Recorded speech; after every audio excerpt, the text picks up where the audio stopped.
أعتقد مسألة النظام الداخلي لمجلس Ez bawerim ku الشورى mijara مسألة جدا rêsnameya navxweya encûmena gel لأنها gelekî تحدد giring e. آليات العمل والجلسات وإدارة الجلسات ومهام Ji ber ku ew الأعضاء mekanîzmayên kar وواجباتهم. rûniştinan, birêvebirina rûniştinan û a ku pêwirên بقدر ما endaman diya تكون dike.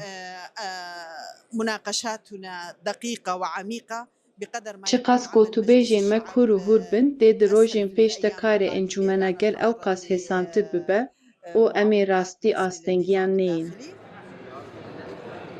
الداخلي. derbarê rêzîknameya navxwe de em hêvîdar in ku ev rûniştin berhemdar be û rêzîknameyekê navxwe jê derkeve ku nasnameya encûmena gel diyar bike. Encûmenekê ku nêzîkî gel be, çavdêriya yasa û rêkaran bike û xwedî çavdêriyekê bibandor li ser saziyên dewletê ve. Rûniştina îro rûniştina duyema parlamentoyê ango encûmena gel bû ku têda rêzîknameya navxweya encûmenê hat gotûbêjkirin.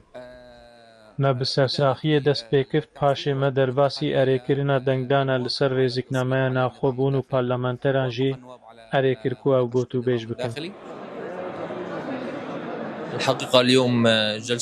Bi rastî, rûniştina duyema di bîst û şeşê tîrmeya du hezar û bîst û şeşan de ji bo dengdana li ser rêzîknameya navxwe û têgeha wê ya giştî bû. Da ku erkên dikevin ser milê hevkarên birêz û herwa maf û erkên endamên encûmena gel bên zanîn. Bi îzna Xwedê em ê di vî warî de serkeftî bin.